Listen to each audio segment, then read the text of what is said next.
What's up, everybody? Welcome back to Charleston Car Videos. Stay with us.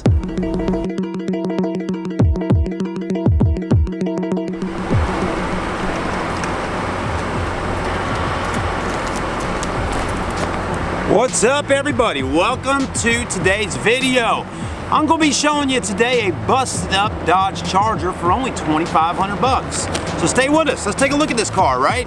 So, you know, a lot of people out there looking for a great deal, maybe something for cash, and this is what we're offering here at the Auto Buy Center today. So let's take a look at this Dodge Charger and see what it's all about. I'm gonna let you know the mileage on it, and you're gonna see video footage of it right here on the screen while we're talking about it. So anyways, the Dodge Charger, where's the good old Dodge Charger at? All right, here it is, a 2006 Dodge Charger. It comes equipped with a 3.5 liter V6. Wait till you hear the mileage. 316,000 miles. Wow, that's got some mileage on it, boy. That thing's been on a journey. So anyways, 316,000 miles on a 2006 Dodge Charger. Price again on the window is 2,500 bucks.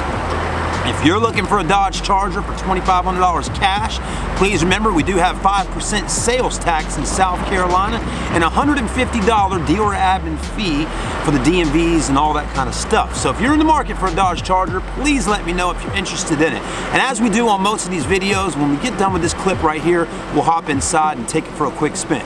Stay with us.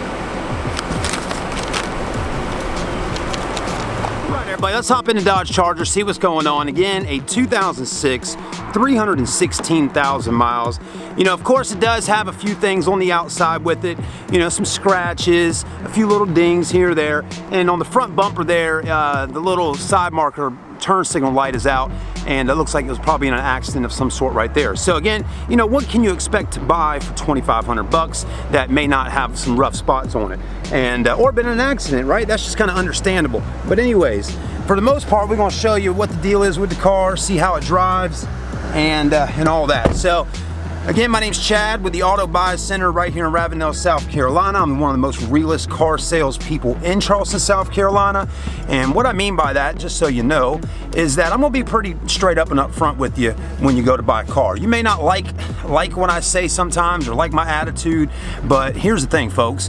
I want you to know what's going on with the car before you buy it. I think that's, you know, that's something you should know. You know, you shouldn't have to go to a car dealership and deal with a sales guy inside a store that possibly won't tell you what's wrong with the car. Then you pay for it with your hard-earned money that you bought, and then the car breaks down when you get down the road. At least if the car does break down when driving down the road, well, you knew it may needed a radiator, or it may needed a tire, or it may needed this, or may needed that. At least you know, and knowing is half the battle.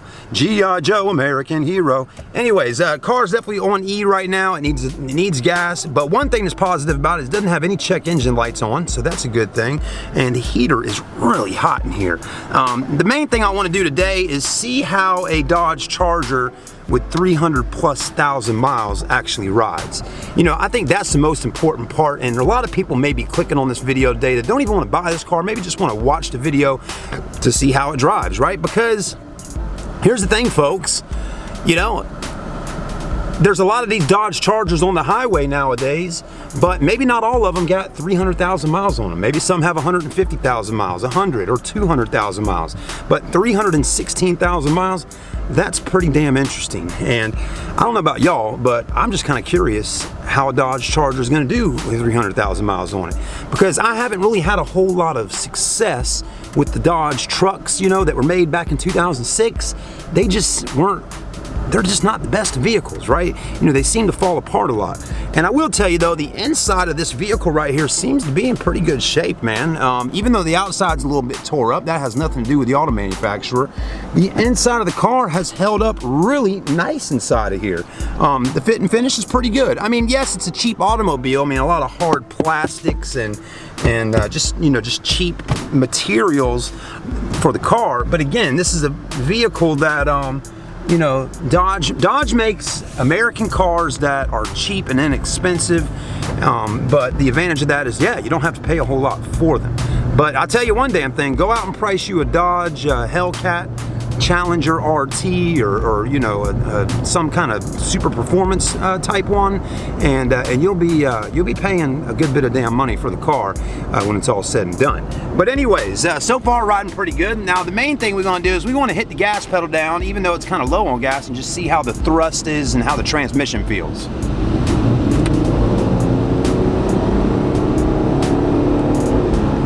That feels pretty good. Shifting nice and smooth through the gears.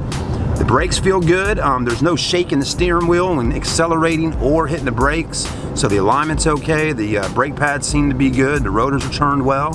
So that's not too bad. And let's go ahead and turn in right here. Feel how the steering is. Steering feels good.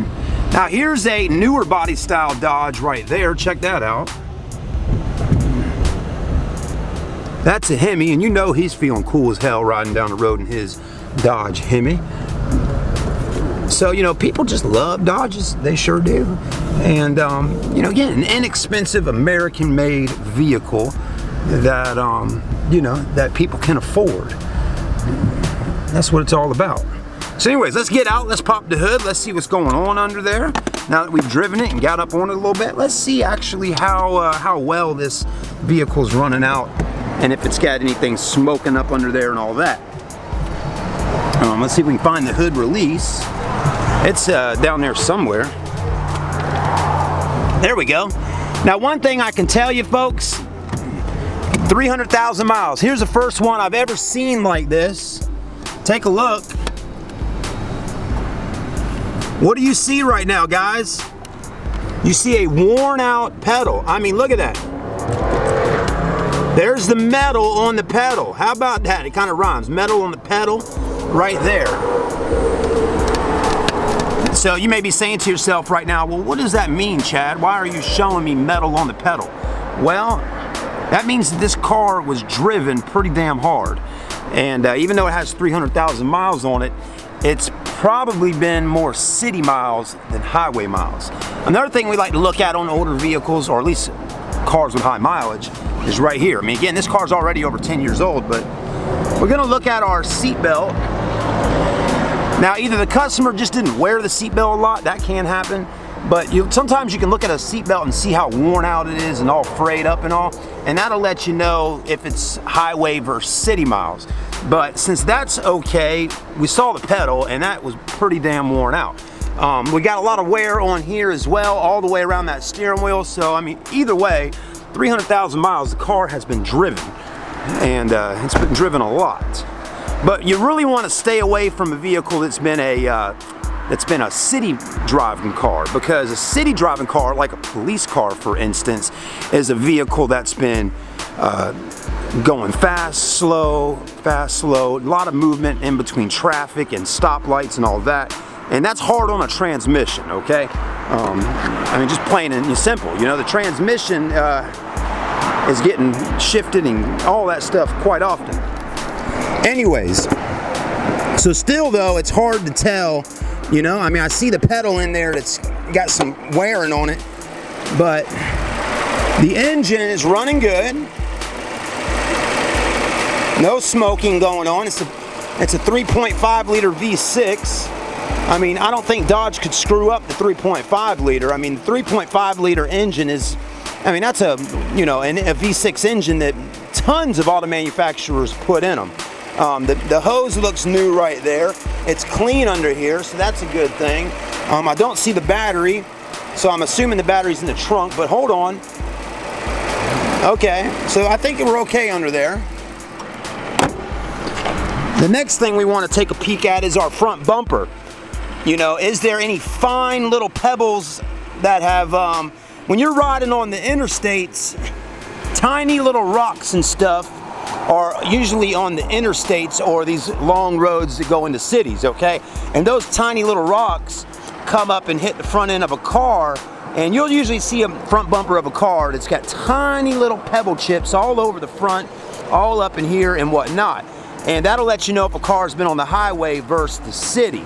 Right now, I don't see that. I see more or less a big scratch. Another thing you can do, it's hard to do on this one, but is try to look up in there to see, you know, how the radiator looks.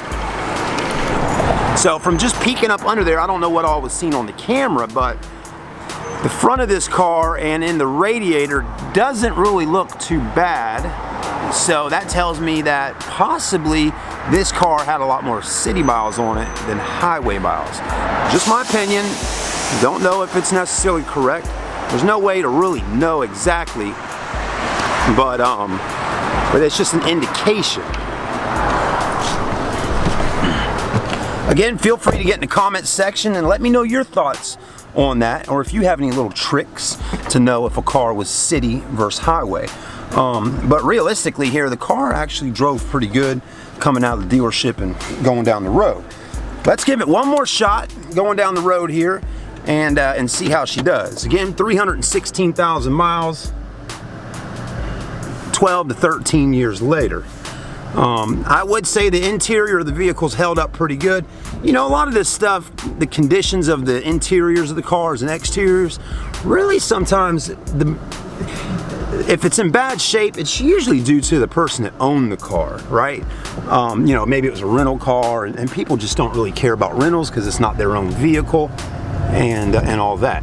But you know, it's important for y'all to watch these videos that I'm making of these vehicles, to see them, because you're about to take, let's say, $2,000 or $2,500 of your hard-earned cash that you made saving up or tax money or whatever, and you're about to put that money into a vehicle so you can get back and forth to work, to school, or whatever. And I really do, deep down, want to see you get a car that's going to last a little while, or a long time. You know, nobody really knows how long a car is going to last for, you know, but I want to make sure you get something that can at least get you down the road to make a few more paychecks, you know. Good Lord. You know, I've seen it too many times where cars break down right after people leave the store, or right, you know, a few weeks later or something like that. And you know, it's very important that you thoroughly look over a vehicle and get a mechanic or a technician or a friend, if you know someone that's really into cars, to look at it for you and just to help you make a good decision. And if you got the extra money, buy a warranty, you know. A car like this, I would never buy this car right here without buying an engine transmission warranty on it. With 300,000 miles, it's peace of mind, but I'm telling you right now, you know, it'd be good to have. All right, everybody, well, I think we've done pretty good. The car drives out pretty nice for the most part. I don't think it's going to be a very bad car for $2,500. Let me know what your thoughts are about the Dodge Charger. Again, the 3.5 V6 for $2,500 here today at the Auto Buy Center. And if you enjoyed the video, please smash that like button. We really would appreciate it. See you soon.